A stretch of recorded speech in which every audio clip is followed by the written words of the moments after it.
Graça e paz, meus amados irmãos. Amém.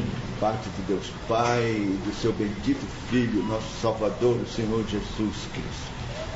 Em nome da Trindade Santíssima, Deus Pai, Deus Filho, Deus Espírito Santo, que nós estamos aqui reunidos no dia do Senhor, dia que Ele mesmo santificou, separou para o seu serviço e louvor. Esse dia não é nosso, é o dia que o Senhor Jesus descansou de suas obras e saiu da sepultura. Por isso, Ele mesmo modificou o quarto mandamento para que ele fosse agora o Shabá cristão. Então, lembre bem, Cristo entrou com o sétimo dia, o Shabá do Velho Testamento, da morte, e cumpriu na sepultura. E no primeiro dia da semana ele saiu com o Shabá da vida, que é o primeiro dia da semana, Shabá cristão, dia deleitoso que o Senhor fez para o nosso deleite espiritual, proveito espiritual, crescimento espiritual, para servi-lo. Então nós amamos este dia, e não só para vir à igreja, mas para santificá-lo o dia todo. Ele não nos pertence. Então é precioso esse dia. Nós o saudamos com alegria no coração, expectativa, como quem vai à feira da alma para comprar vinho e leite sem preço algum, tudo que é necessário para nosso fortalecimento. Graças a Deus. Meus irmãos, nesta manhã eu gostaria de tratar de um assunto que eu penso ser da maior importância, extrema importância, com relação ao entendimento das implicações do que significa seguir a Cristo. Porque, pela minha experiência já, 41 anos de pastorado, e pelo menos 50 ou mais de pregador, evangelista, tenho notado que a igreja tem vivido um nível de espiritualidade muito fraco, em geral. E as pessoas dentro da igreja não estão experimentando aquilo que o Senhor Jesus Cristo disse que veio trazer. Ele não pode mentir. Ele disse: eu vim para que tenham vida e a tenham em abundância. Quer dizer, uma vida exuberante, vitoriosa, gloriosa. Então alguma coisa está errada, porque não tem sido essa a realidade da experiência pessoal dos crentes. Então o que está errado? O que é preciso de fato compreender? Então eu gostaria nesta manhã de tratar de um equívoco que tem sido exercitado ou aceitado como absolutamente normal, e que não é isso o propósito de Deus para os seus seguidores. Vamos orar? Nosso Deus e nosso Pai, Deus, o Senhor tem propósitos tão gloriosos desde a eternidade para o povo que o Senhor elegeu, escolheu antes da fundação do mundo. E o propósito que o Senhor tem é um propósito de vitória, de santidade, de vida abundante, não só para o nosso aprazimento, mas para a glória do Teu nome, para exaltarmos a cruz de Cristo e não envergonharmos. Ó Deus, infelizmente a igreja não tem vivido essa plenitude, e em muitos casos o Teu nome tem sido blasfemado entre os gentios por nossa causa. E nós queremos a instrução da Tua palavra. que venha diretamente do Senhor, porque está escrito: sereis ensinados por Deus. Então faze isto esta manhã, Senhor. Tem misericórdia. Nós aguardamos em Ti, esperamos no Senhor, na Tua misericórdia. Como dissemos ontem, não merecemos nada, não merecemos, mas Senhor, por amor ao Teu nome, pelo zelo que o Senhor tem para com a Tua glória e com a glória do Teu nome, vem, Senhor, opera na Tua igreja, nesse tempo tão difícil, no meio desta geração perversa, má, incrédula, adúltera. Concede, Senhor, que a igreja brilhe como luz, seja sal e glorifique o Teu santo nome. Tem misericórdia, vem nos abençoar aqui, dá-nos clareza na exposição da Tua palavra. Rogamos em nome do Senhor Jesus. Amém. O que em geral as pessoas pensam que significa seguir a Jesus? Segundo o evangelho que normalmente tem sido pregado, as pessoas então, elas são conscientizadas de que são pecadoras e de que precisam do perdão de Deus para se livrarem do inferno, para irem para o céu, e também que precisam de Jesus para ajudá-las a viver a vida, porque são tantos os percalços, as dificuldades, as lutas, e é bom ter um amigo, alguém, um companheiro do lado, que vai nos ajudar, pegar pela mão e nos guiar, e abençoando as nossas decisões, fazendo cumprir os nossos sonhos, ideais.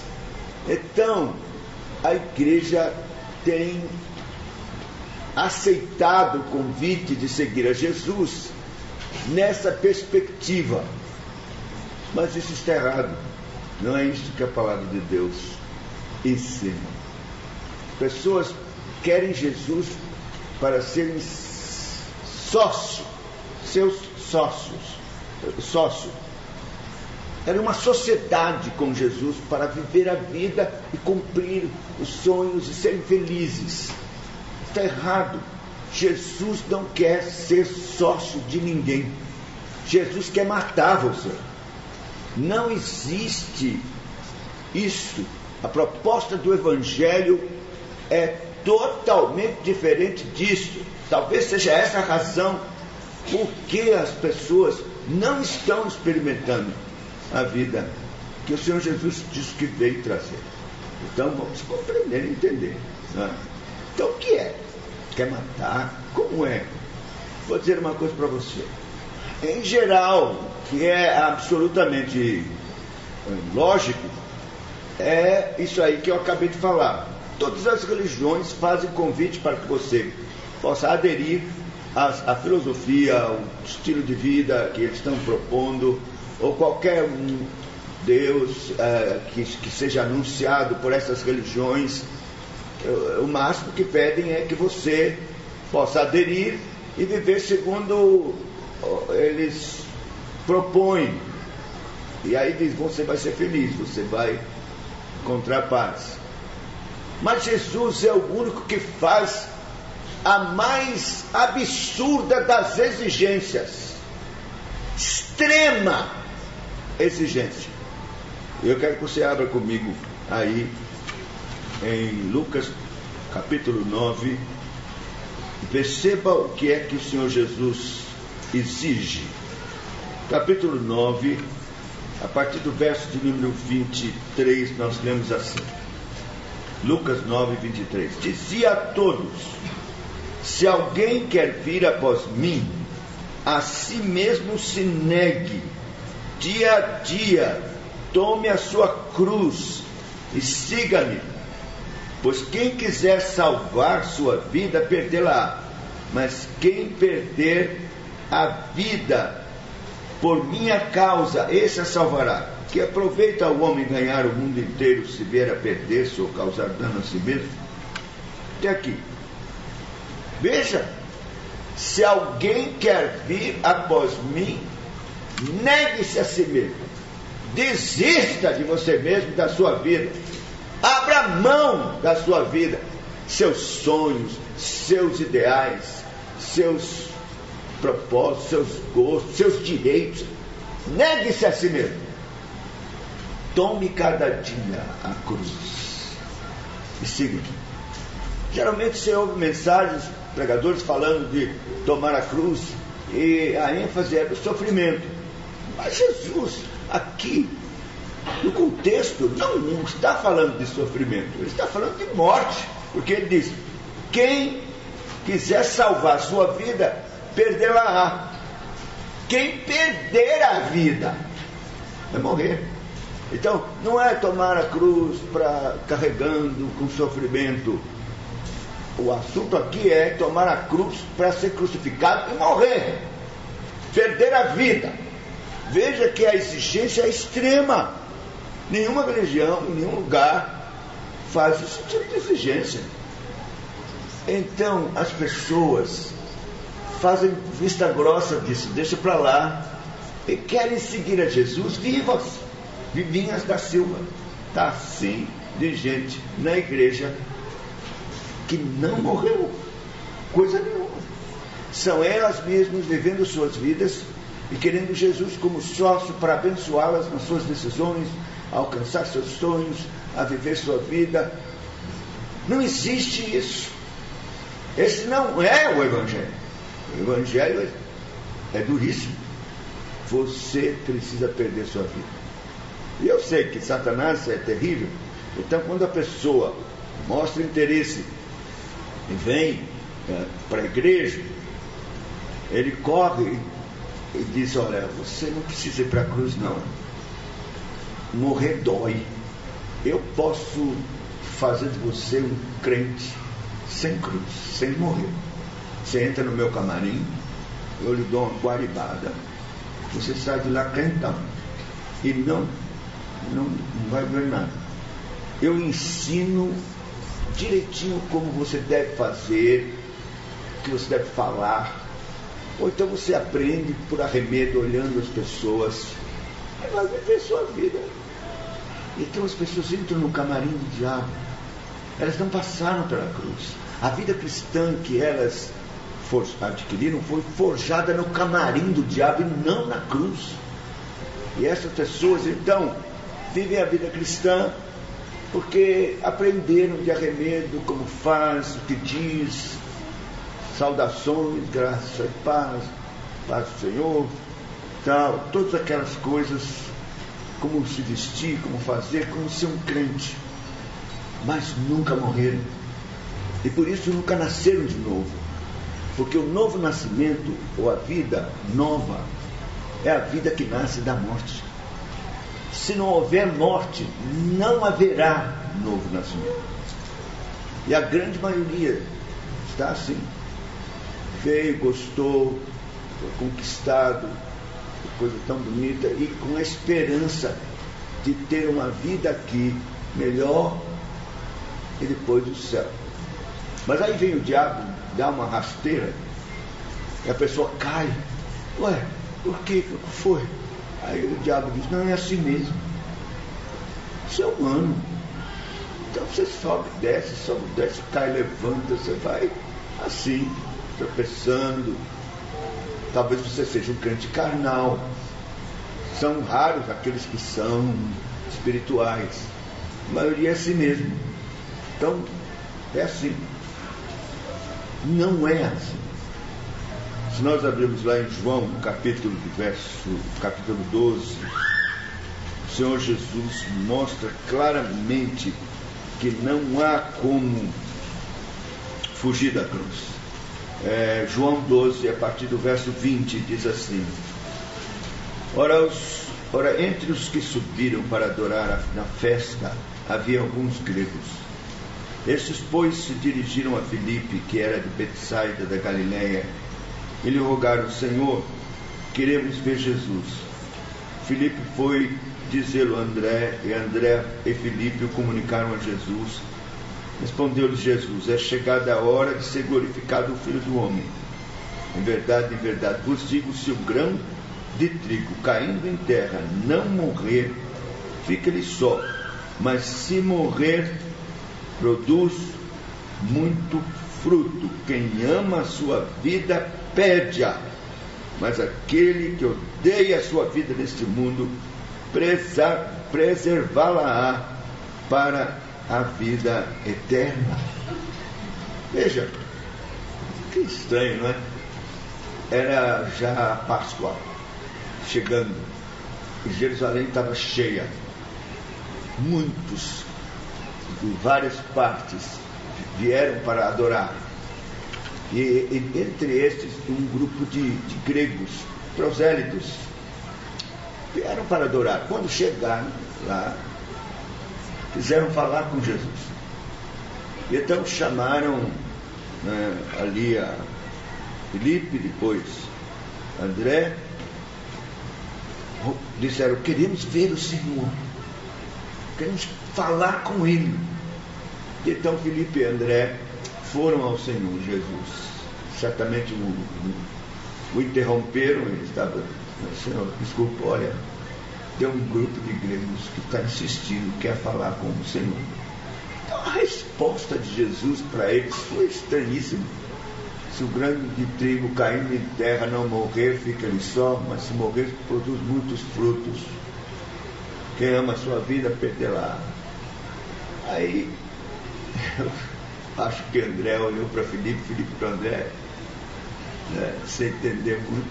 E a pessoa, voltando lá para os gregos, olha, a resposta do Senhor foi: chegou a hora de ser glorificado o Filho do Homem. Se o grão de trigo caindo em terra não morrer, fica só, se morrer, produz muito fruto. Que é grego se entender. Então, mas os estudiosos da palavra de Deus, examinando o contexto, entendem que Jesus está próximo da morte.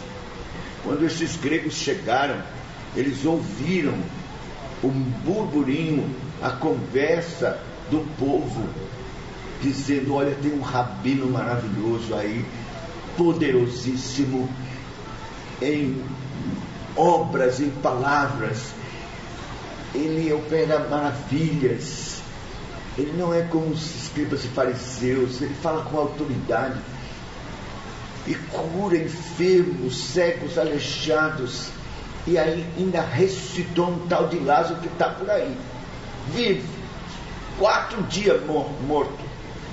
Mas as autoridades, os sacerdotes, principais sacerdotes, já determinaram matá-lo, tirar a vida dele, está por um fio a vida dele.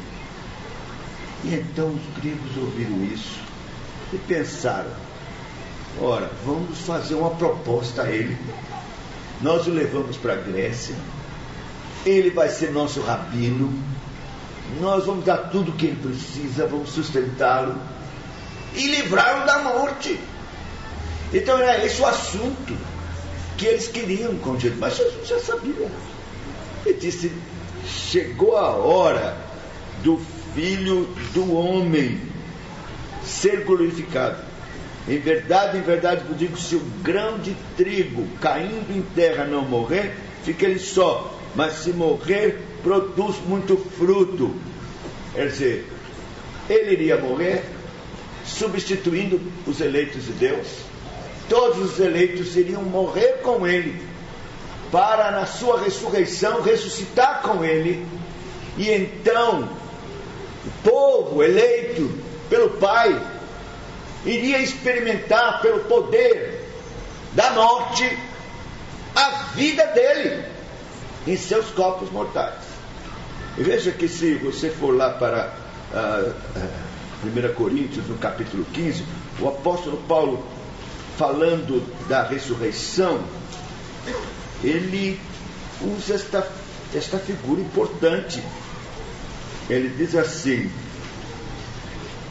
no verso 35 e 36, 1 Coríntios 15: mas alguém dirá, como ressuscitam os mortos, em que corpo virão? Aí ele usa essa figura: insensato, o que semeias não nasce, se primeiro não morrer.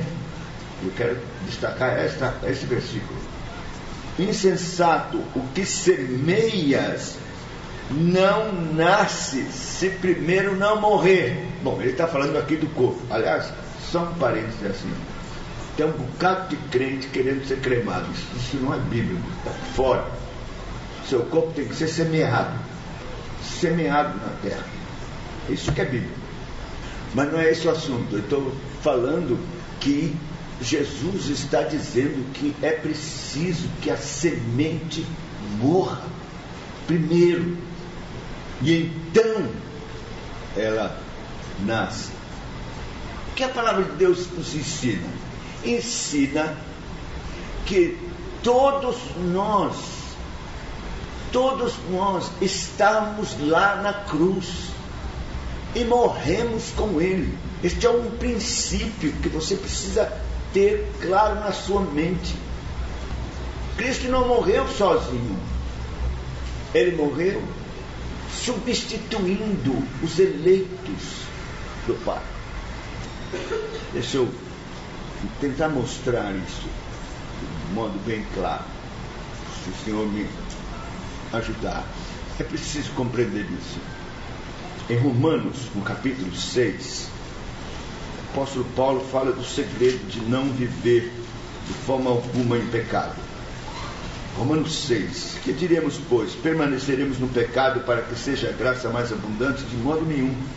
Como viveremos ainda no pecado, nós os que para ele morremos? Veja, morremos. Ou porventura ignorais que todos os que fomos batizados em Cristo Jesus, fomos batizados na sua morte? Fomos, pois, sepultados com ele na morte pelo batismo, para que, como Cristo foi ressuscitado dentre os mortos pela glória do Pai, assim também andemos nós em novidade de vida.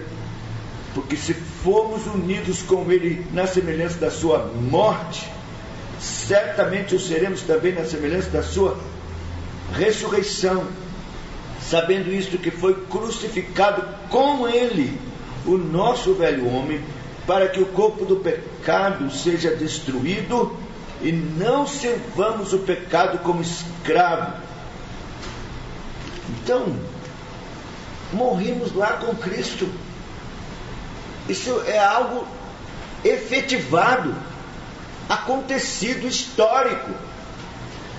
Hoje à noite eu quero, no sermão, trazer aqui para vocês, de modo bem claro, esse propósito, esse concerto eterno de Deus, aceito pelo Senhor Jesus Cristo, de vir, se tornar homem, se fazer homem, encarnado, para substituir cada um dos eleitos individualmente na cruz. Está bem claro hoje à noite isso. Mas veja, isto aconteceu lá. É um fato, um triunfo maravilhoso, que agora o Espírito Santo, no tempo e no espaço, na vida dos eleitos de Deus, opera como um batismo de morte no coração, aplicando esta união que foi feita entre você com Cristo na cruz, morrendo, sendo sepultado para que o corpo do pecado seja desfeito e ressuscitado com Ele ao terceiro dia. O Espírito Santo faz isto na conversão, o que é ilustrado de forma enfática no batismo, que especialmente os batistas fazem, não é? Morreu para o pecado, ressuscitou, morreu para o mundo, ressuscitou para Deus. É um selo disso que deve ter acontecido no coração. Mas o que adianta fazer esta representação se isto não foi efetivado pelo Espírito Santo de fato no coração da pessoa? Isto não é para ser alguma coisa só teórica, doutrinária. Isso precisa ser experimentado na sua vida. Então nós precisamos entender o que significa essa morte. Como é que nós a obtemos? já que foi uma coisa que já aconteceu lá 2000 anos atrás, como cada eleito que morreu com Cristo lá, agora se apropria desta verdade. Voltando para Romanos 6, que é um texto claro sobre esse aspecto, sobre essa doutrina, nós temos duas coisas aqui importantes. Verso 8: ora, se já morremos com Cristo, cremos que também com Ele viveremos. Então você percebe que aqui está ensinando que isto não se faz por uma vontade própria, por um esforço seu, por qualquer exercício que venha de você. É algo que aconteceu lá na cruz, mas que agora você precisa crer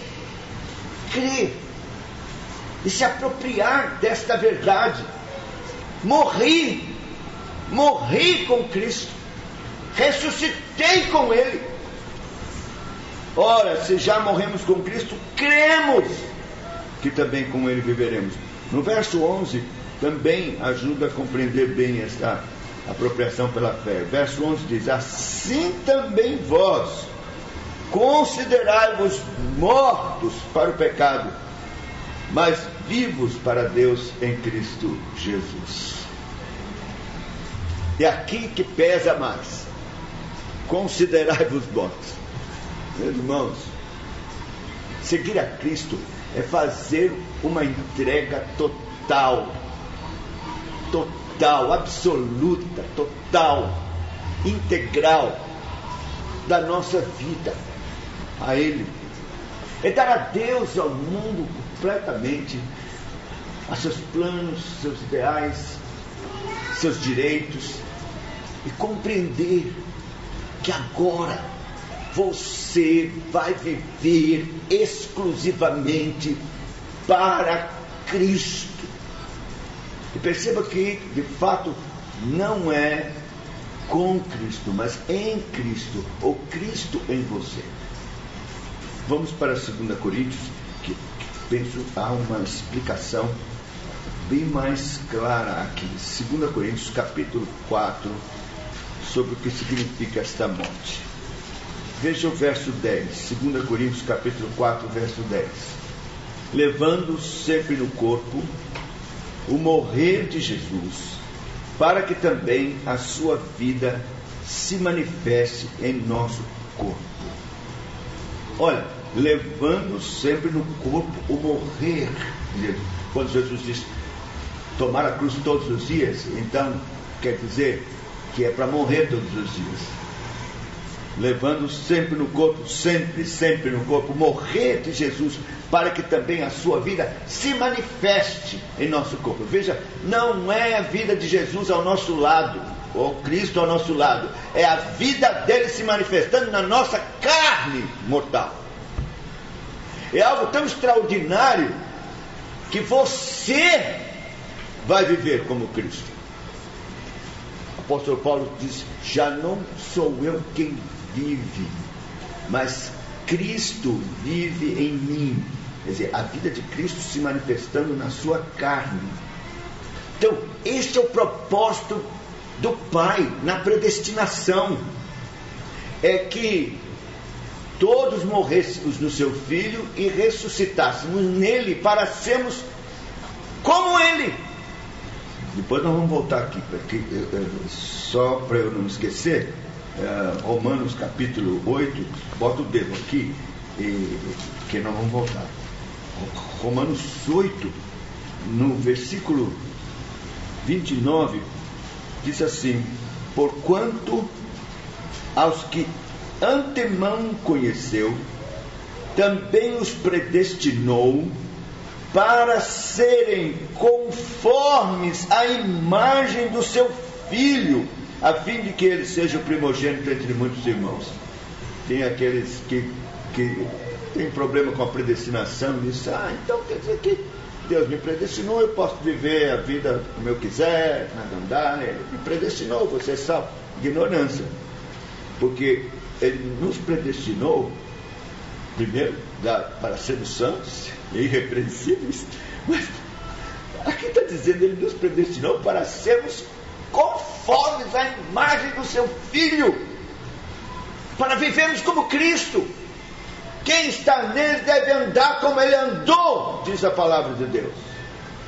E isto só é possível quando alguém compreende, entende isso e assume, considera-se morto para si mesmo, morto para seus direitos, seus planos, pecado, mundo.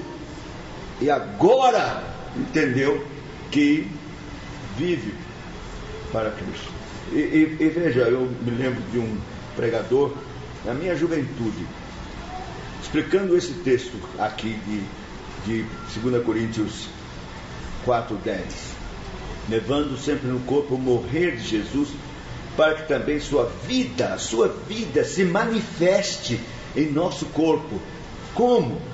Então ele explicou assim: toda vez que a sua vontade, essa aqui do relógio, cruza com a vontade de Deus, e então você desiste da sua vontade carnal, pecaminosa, pela vontade de Deus santa, revelada nas Escrituras para você. Você morreu e a vida de Cristo se manifestou na sua carne mortal. Eu vou repetir: toda vez que a sua vontade carnal cruza com a vontade de Deus, você, pelo Espírito Santo, é convencido de que aquilo não é da vontade de Deus, é contra a vontade de Deus, é quebra de mandamento, e você então desiste por causa da vontade do Senhor. Você morreu e a vida de Cristo se manifestou na sua carne. E todos os dias nós temos que fazer isso, sempre. E a vida de Cristo vai se manifestar na nossa carne mortal. Você veja no capítulo 5, verso 14 e 15 de 2 Coríntios. Nós estamos no 4, verso 10, agora 5, versos 14 e 15. Pois o amor de Cristo nos constrange, julgando nós isto: um morreu por todos, logo todos morreram, e ele morreu por todos, para que os que vivem não vivam mais para si mesmos, mas para aquele que por eles morreu e ressuscitou. Vou repetir: um morreu por todos, logo todos morreram, e ele morreu por todos, para que os que vivem não vivam mais para si mesmos, mas para aquele que por eles morreu e ressuscitou. Então talvez você pergunte: pastor, eu tinha vontade de ser médico, advogado, professor, ciência da computação. Eu sei que você tinha vontade, eram seus sonhos. Então, o que eu quero dizer com acabou isso? Porque muitos estão escolhendo suas profissões de forma mundana e carnal. Isso quer dar mais dinheiro. Não é o mercado de trabalho. Está errado. Alguém que morreu. Então agora entende: eu não pertenço a mim mesmo, eu morri com Cristo, e agora eu não quero e não posso dar um passo mais na minha vida se não tiver certeza de que esta é a vontade de Cristo, porque eu tenho que viver a vida dele. Então você vai orar para que o Senhor lhe dirija os passos de tal maneira que você ande como Cristo. Nós estamos no mundo, tem que haver professor, tem que ter médico, tem que ter advogado, tem que ter essas coisas, mas você então o será segundo a vontade de Cristo, vocação dele, para que você não viva mais para si, mas para Cristo, e seja médico, Cristo exercendo a medicina por suas mãos. Ensine através de você, como professor, aos alunos, não só conhecimentos históricos ou matemáticos, mas Cristo mesmo ensinando. E o que mais você for fazer, você o fará para a glória de Cristo, para Cristo. É Cristo mesmo. Seria o propósito de Deus, o seu povo, Cristos, muitos Cristos, talvez cristinhos, mas começando ainda, né? Mas conforme a imagem do seu Filho, Cristo multiplicado, andando nesta terra, vivendo como Cristo, tendo a vida de Cristo se manifestando na sua carne mortal. Mas isso só irá acontecer se houver uma entrega total. Se você for para a cruz, assumir isto: morri com Cristo, não posso viver mais para mim mesmo, só tem um sentido e uma razão para eu respirar e estar aqui nesse mundo: viver para Cristo, para aquele que por mim morreu e ressuscitou. É isso. Então, meu querido, está faltando uma entrega total, está faltando ir à cruz, está faltando dar adeus ao mundo, está faltando desistir. Olha, deixa eu dizer uma coisa para você. A palavra de Deus diz que nós somos peregrinos, né? O velho hino diz: aqui não é meu lar, um viajante sou, meu lar é lá nos céus. E é fato, a palavra de Deus diz que a nossa pátria está nos céus. Nós estamos aqui como peregrinos. Tem muitas coisas boas que Deus ainda concede que possamos usufruir, mas nosso coração não está aqui. Jonathan Edwards dizia uma coisa impressionante, interessante, simples, mas interessante: aqui é o céu dos ímpios. Você já viu como eles têm o maior prazer em usufruir o máximo daqui? É o céu deles. Só que é um céu cheio de problemas que eles têm, sem paz, sem esperança, sem Deus, e rápido, acaba logo, e depois o inferno eternamente. Agora a gente parece que quer viver como os ímpios, aproveitar o máximo aqui deste céu, que não é nosso céu. O nosso céu é incomparavelmente melhor. Esta é a nossa meta. Então, você tem que entender isso para desistir desse mundo. E entender que a única razão de você viver aqui e do Senhor lhe preservar com vida ainda aqui nesse mundo é que você seja como Cristo, luz, luz, luz nas trevas, e sal para suster o avanço da putrefação do mundo. É isso que o sal faz, tem esse poder. Talvez seja uma coisa incômoda de fazer, porque todo aquele que quiser viver piamente vai sofrer perseguição. Sabe, quando você não liga para nada, dá risada das piadinhas imorais, ou participa das coisas ímpias, da roda dos escarnecedores e tal, como crente, você não vai sofrer perseguição. Só que cara joia. Mas seja sal. Seja sal. Como diz a palavra: não comuniqueis com as obras infrutuosas das trevas, antes condenai-as. Seja luz, anunciando, falando sempre de Cristo. Ontem nós fomos jantar e o garçom chegou e: o senhor não é daqui não, né? O senhor não é daqui. Se realmente não sou não. Ah, veio para São João. Aí eu disse: eu vim para pregar a palavra de João Batista. Ah, é? E você sabe qual é a palavra de João Batista? Arrependei-vos e crede no Evangelho. Quer dizer, as oportunidades, você está aqui, tem que ser luz. É Cristo, Cristo, Cristo, 24 horas por dia, Cristo, Cristo na sua mente, Cristo na sua carne, Cristo. Então, o grande desafio para a igreja é não ser deste mundo, não se conformar com este mundo, mas transformar-se pela renovação da mente, de modo a ser como Cristo. E aí precisa morrer, e morrer dói, são renúncias, negar-se a si mesmo. Olha, eu digo, eu não estou pregando aqui de tal maneira que você, então, abra mão de todos os prazeres e coisas boas que você pode experimentar nesse mundo. Não é isso.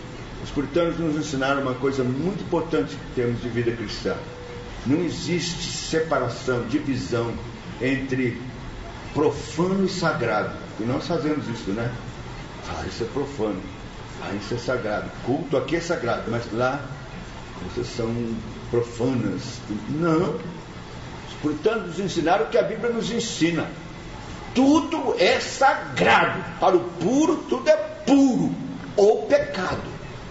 Ou pecado. Então, o Espírito Santo vai fazer você discernir claramente aquilo que é pecado, que é contra a lei de Deus, que atenta contra a pureza, a santidade, conforme a lei de Deus, que é o padrão santo que Deus exige. O que eu quero dizer com isso? Você pode fazer as coisas que são puras, que são legítimas, que não são pecado, e será puro. Você fará em nome de Jesus. Você pode assistir televisão em nome de Jesus, naquilo que Jesus não condenaria. Está difícil, não é? Está difícil. Às vezes começa com uma coisa boa, daqui a pouco entra a miséria e o veneno do diabo, não é? Nome de Deus usado em vão, terceiro mandamento blasfemado, ou então sétimo mandamento, tantas coisas que vemos na televisão. Aí eu sempre digo, tudo bem, você pode assistir televisão, há coisas boas que você pode assistir em nome de Jesus, culturais, informativas, boas, mas fique com o controle na mão, porque no momento em que o nome de Deus é ali zombado, repetido, desprezado, mude imediatamente. Faça isso com a indignação de Deus. É pecado, não serve para mim. Você precisa ter a sensibilidade do coração de Deus e odiar o que Deus odeia. Então, viver nesse mundo aproveitando das coisas boas que Deus dá para usufruto, que é puro e santo, mas odiar o que for pecaminoso, recriminar, condenar e não compartilhar de forma alguma. Isso é morrer. Morrer para o mundo. Não tem nem gosto, nem prazer aquilo que Deus condena. E olha, deixa eu dizer uma coisa para você. Nós seremos sempre provados. Deus nos prova para saber se de fato o amamos. Todos nós gostamos de futebol. Não há nada de errado de futebol, desde quando isso se torne um ídolo. Muitos crentes que infelizmente estão dominados pelo ídolo do futebol. Gente que está na igreja doido para saber quanto é que está o placar. Eu já ouvi celular tocando dentro da igreja com um hino do Bahia.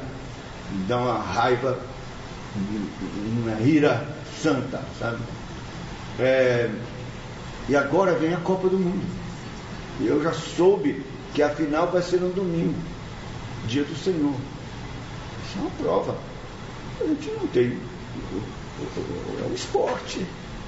Mas quando isso entra na área para prejudicar nossa comunhão, nosso dever para com o Senhor, isso é do diabo. Jogos aos domingos é do diabo. É uma tentação para que os crentes liguem a televisão para assistir o jogo no dia do Senhor. E isso é pecado contra o quarto mandamento, porque coisas lícitas que podemos fazer nos dias de semana, Deus, é claro, proíbe no dia do Senhor, porque é dele. Temos que santificar esse dia, esse é o nosso desafio. E eu vou dizer, Você morreu. Então, você morreu para tudo aquilo que é impuro e que ameaça a sua pureza, seu dever para com Deus, coisas até puras, mas que o diabo usa para lhe jogar para baixo, para tirar sua paz, para fazer você pecar. Então, morra para estas coisas. Eu gosto muito de futebol, sempre gostei, joguei na minha juventude, mas eu percebi que eu tinha que morrer para o futebol, que a minha vida é para Cristo, para a sua palavra, para viver para Ele, para a glória dEle, e que futebol pode ser uma desgraça para prejudicar a minha vida com Cristo. Eu estou citando um exemplo de futebol, mas tem outras pessoas que gostam de outras coisas, que são listas, não são pecado em si, mas se tornam pecado quando elas ameaçam a sua vida para Cristo, ou interferem para atrapalhar. Tem que morrer para tudo isso. Tudo isso é segundo plano, não é prioridade. Minha prioridade é Cristo, é glorificá-lo. Eu quero ter Cristo e a eternidade gravada nos meus olhos, como disse Jonathan Edwards. Ó Senhor, grava a eternidade nos meus olhos, para que meu coração se volte para a eternidade, para o céu. Este é meu alvo, é meu objetivo, é o meu amor, é o meu anseio. E viver todos os dias amando a vinda de Cristo, desejando. Uma vez eu estava falando sobre isso, uma senhora jovem, mas crente da igreja, falando sobre a volta de Jesus, que temos que amar a vinda de Cristo, desejá-la, orar, Maranata, a hora vem, Senhor. E então ela chegou e disse: pastor, a gente como crente tem tantas coisas boas aqui nesse mundo, por que ter que orar desejando que Cristo venha hoje, por exemplo? Tantas coisas boas. O que é isso? O que é isso? Você não é um coração regenerado. Você não morreu coisa nenhuma para o mundo. O verdadeiro crente deseja hoje estar com Cristo. Como Paulo, o apóstolo, disse: meu desejo é estar com Cristo, que é incomparavelmente melhor. Então não morreu. Esse é o problema da igreja moderna. Não morreu. Vem domingo, marca o ponto e vai para o mundão. E tchau, se aproveita, tal, para cá, para lá, tal. Se esquece até de que é crente. Só domingo que volta. Não morreu. Está vivinho da Silva e quer marcar o ponto, quer estar com Cristo, porque afinal de contas ninguém pode ficar sem religião, não é? Tem o inferno que ameaça e também é preciso da bênção de Deus e tal. Não, Senhor. Morreu com Cristo, ressuscitou com Ele. Então você não tem mais nada com esse mundo, a não ser viver como Cristo aqui, servi-lo de todo o coração. Então a pergunta é: Senhor, eu morri mesmo? Eu morri? O Espírito Santo aplicou esta morte no meu coração? Ressuscitei de fato com Cristo no meu coração? Porque o Espírito Santo é que faz isso. Ele batiza na morte e na ressurreição do Cristo, no tempo e no espaço, na hora em que você vive, no lugar em que você vive, como eleito de Deus. Ele vai operar isso. E quando Ele opera isso, você de fato morre para o mundo. O mundo perdeu gosto, cor, sabor. Você não se deixa mais enganar pelo fulgor que ludibria do mundo, o brilho dos céus, esta, como diz John Bunyan, peregrino, é a cidade da perdição, da destruição. Fogo vai cair sobre ela. O apóstolo Pedro diz lá de forma muito clara no capítulo 3, verso 11: visto que todas estas coisas hão de ser assim desfeitas, ele está falando estrepitoso estrondo, elementos se desfarão abrasados, também a terra e as obras que nela existem serão atingidas.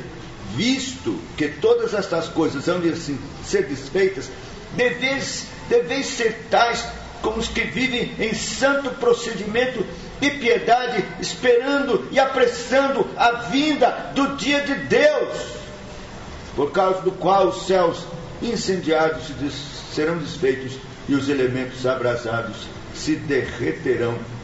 Nós, porém, segundo a sua promessa, esperamos novos céus, nova terra, nos quais habita a justiça. O apóstolo Paulo diz: os que compram como se não comprassem.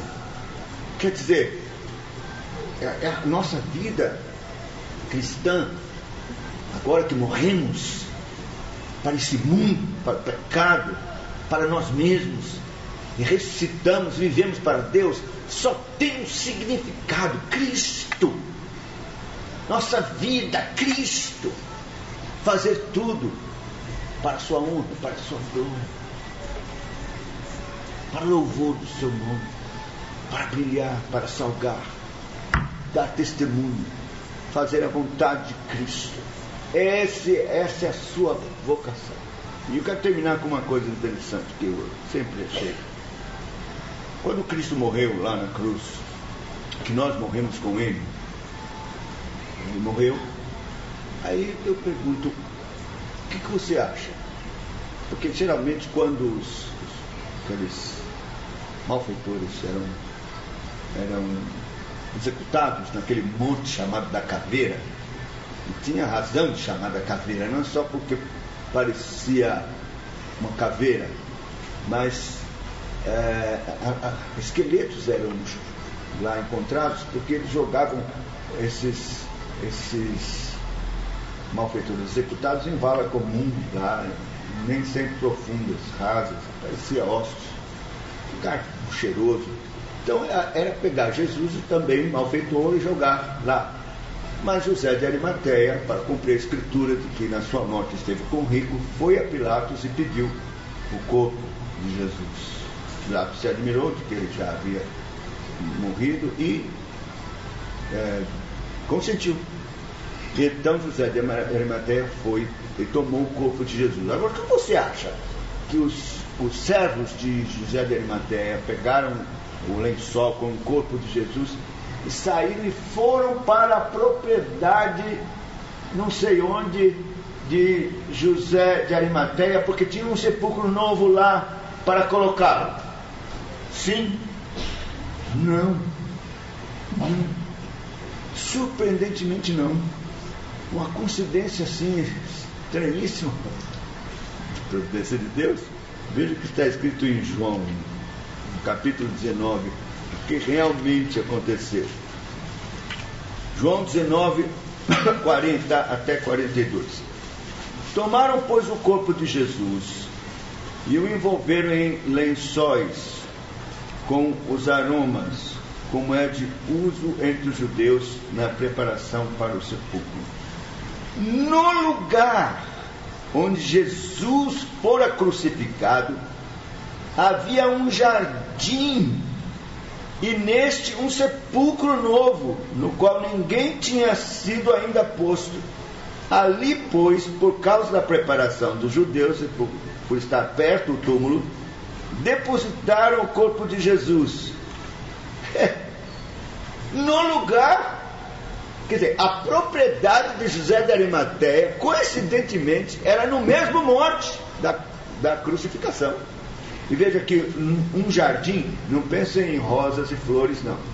Jardim é plantação de oliveira. Ele tinha uma propriedade ali encostado ao Monte da Caveira, Calvário, bem ali naquele monte, que é uma extensão do monte. Ele tinha uma plantação de oliveira com prensa para fazer azeite. Era dele, de José de Arimateia, e ele mesmo ali fez um túmulo. pela providência de Deus, sem saber. O túmulo ele talvez tenha feito para ele mesmo, um túmulo novo, mas no mesmo lugar. Quer dizer que Cristo morreu, foi sepultado e ressuscitado no mesmo lugar. No mesmo lugar. Por que isso tem importância? Tem importância porque no mesmo coração o Espírito Santo opera morte, sepultamento e ressurreição, que é o que nos diz Romanos.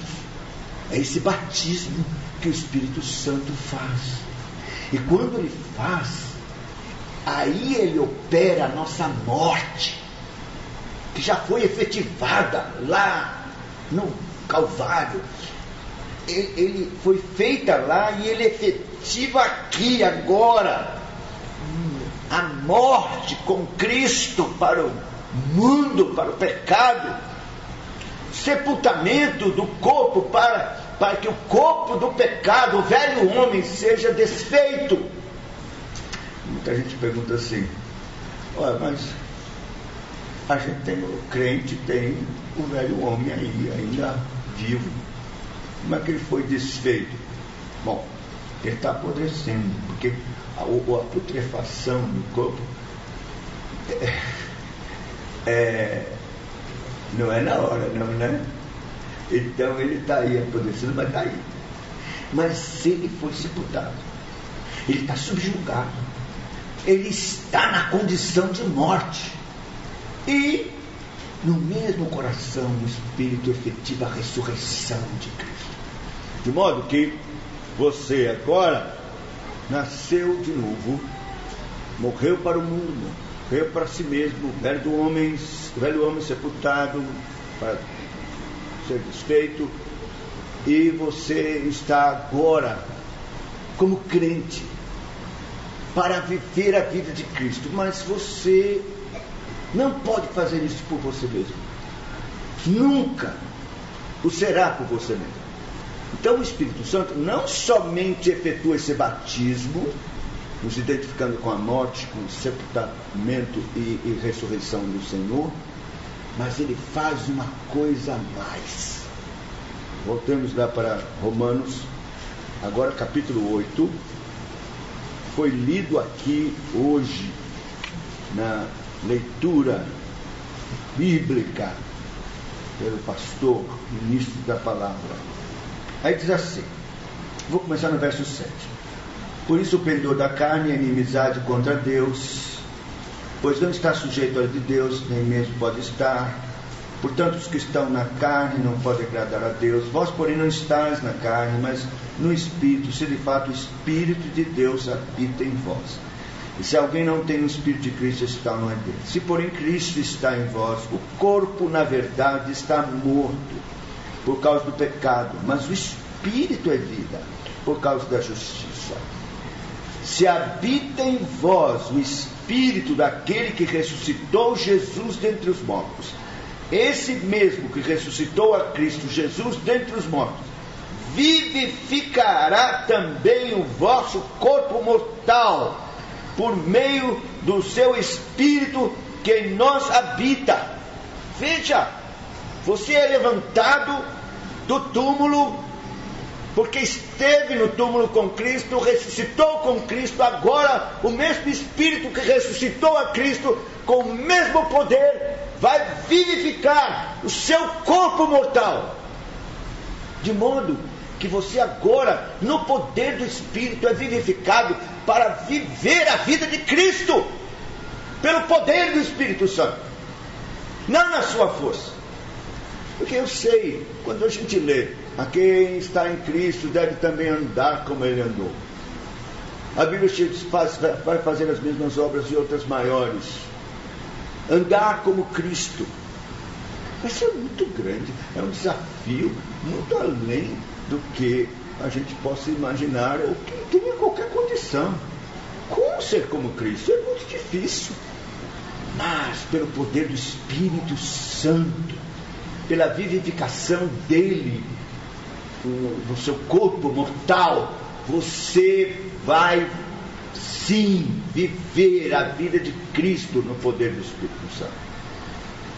É claro que será gradativamente cada vez melhor. Nós devemos cada vez mais parecer com Cristo, cada vez mais andar como Cristo. E isto é um crescendo. Mas você tem que entender que não existe vida cristã se não for vida de Cristo. E para Cristo. E para a glória de Cristo. Então eu quero crer que todos vocês que estão aqui, chamados pela graça de Deus, têm no coração o desejo de fato ser aquilo, a vocação, viver a vocação que Deus tem para os seus filhos. Uma vida abundante, vivificada pelo Espírito, onde a vida de Cristo se manifesta na sua carne, e você seja como Cristo, andando aqui, homens e mulheres, como Cristo, vivendo abundantemente, em santidade, de forma irrepreensível, glorificando a Deus. Então o Espírito Santo vai lhe levar à morte. Ele vai colocar um desejo imenso no seu coração de morrer. E para mim, talvez a oração mais importante da igreja será essa: Senhor, efetiva esta morte, que se eu sou um eleito, já aconteceu na cruz, e na sepultura, e na ressurreição. Mas eu quero que o Senhor efetive isto agora em mim, no tempo e no espaço. Dá-me esse batismo. Tem muita gente pedindo batismo de fogo, não sei o quê. Peça para Ele batizar na morte, para Ele matar você. Peça isto, para que você de fato desista de tudo. Negue-se a si mesmo. Abra mão. E diz: agora eu quero viver a vida de Cristo. Talvez tenha passado já muito tempo. Não importa. O resto do tempo que falta, viva para Cristo. Intensamente. Para a glória dele. O Espírito Santo lhe conceda isso. Porque este é o propósito. Não aceite menos. Não entre nessa de ter Cristo como seu sócio, companheiro, para lhe ajudar a tomar decisão e viver esse mundo. Não! Não quero isso. Eu não quero. Se porventura a minha vida espiritual foi forjada no camarim do diabo, eu quero que isso seja destruído agora. Eu quando jovem, quando eu ouvia essa mensagem sobre novo nascimento, e que era preciso morrer, e que de fato eu não havia morrido, foi muito duro naquele dia. Era um presbítero que estava dando isso tudo, mas ele mostrou na palavra de Deus. Ele, por exemplo, sabe aquele edifício que quando rui assim, que é, como eu sempre esqueço o nome, implodimento, né? Implodir. Eles colocam dinamites nos lugares certos. Todo mundo se afasta, toca uma sirene, daqui a pouco, pá! Cai no mesmo lugar, só ruínas, né? O presbítero usou dinamites da palavra de Deus, colocando os lugares certos do meu edifício forjado no camarim do diabo, edifício espiritual falso. Já era jovem, já pregava, ganhando almas. Todo mundo olhava, me via um jovem maravilhoso. As mães diziam: queria que meu filho fosse igual a esse. E todo mundo, que moço espiritual. E aí Deus usou este homem para colocar dinamite e acabar com essa vida espiritual mentirosa e falsa, porque das dinamites que ele colocou, me perdoe só esse tempo a mais, por favor, 1 João capítulo 3, essa foi a dinamite. No verso 9 diz assim, eu vou ler do verso 7, filhinhos, não vos deixeis enganar por ninguém, aquele que pratica justiça é justo, assim como ele é justo. Aquele que pratica o pecado procede do diabo, porque o diabo vive pecando desde o princípio. Para isso se manifestou o Filho de Deus, para destruir as obras do diabo. Todo aquele que é nascido de Deus não vive na prática do pecado, pois o que permanece nele é a divina semente. Ora, esse não pode viver pecando, porque é nascido de Deus. Não pode, não, é impossível que viva pecando, porque é nascido de Deus. Nisso são manifestos os filhos de Deus e os filhos do diabo. Pronto. Essa dinamite foi botada ali. Porque, meus irmãos, eu fui criado na igreja. Eu nunca pisei no prostíbulo. Eu me casei virgem. Nunca me prostituí. Eu era considerado um moço casto. Não tinha vida devassa. Mas eu tinha um prostíbulo no meu coração. Era totalmente dominado pela lascívia. E pregando na igreja. Tal. E ele botou a dinamite. O edifício ruído. Só a fumaça e o monturo. Naquele dia eu fui convencido pelo Espírito Santo que, apesar de todos os anos na igreja e tudo, fazendo seminário, tudo, eu não havia nascido de novo, coisa nenhuma. Nunca tinha morrido. E foi um tempo de angústia, um tempo de arrependimento mesmo verdadeiro, de agonizar em arrependimento. Eu me lembro que eu larguei tudo, passei uma semana praticamente num abatimento muito grande, chorando. E eu cheguei a pedir ao Senhor que me matasse. Eu disse: Senhor, eu me lembrei do Salmo que diz assim: não sejam envergonhados por minha causa aqueles que esperam em ti, nem sofram vexame por minha causa que te buscam. Eu era líder de muitos jovens. Eu disse: Senhor, eu não quero continuar assim, tira a minha vida. Eu prefiro um inferno do que envergonhar teu evangelho, que teu nome seja blasfemado por minha causa. Tira a minha vida. Ou então, Senhor, me dá a vida. Deus foi gracioso, misericordioso para comigo.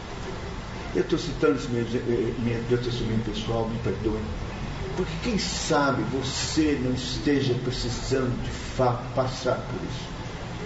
Faça um exame. A Bíblia diz: examinai-vos a vós mesmos, se realmente estás na fé, se realmente Cristo habita em vós, se não é que já estáis condenados. Então examine-se e busque a Deus oração. Buscar-me-eis, me achareis, quando me buscar de todo o vosso coração, com sinceridade, com angústia de alma, com lágrimas, com verdadeiro arrependimento, reconhecendo suas misérias e sua vida pífia, derrotada, fracassada, que não glorifica a Deus coisa nenhuma. Prostre-se, com o rosto em terra, boca no pó. Talvez haja esperança. Clame para que o Espírito Santo opere isso que está na palavra. Não é história da carochinha, é a palavra de Deus que é a verdade, revelada por Ele. Ele não mente, não é homem para que minta. Se prometeu, é certo que fará.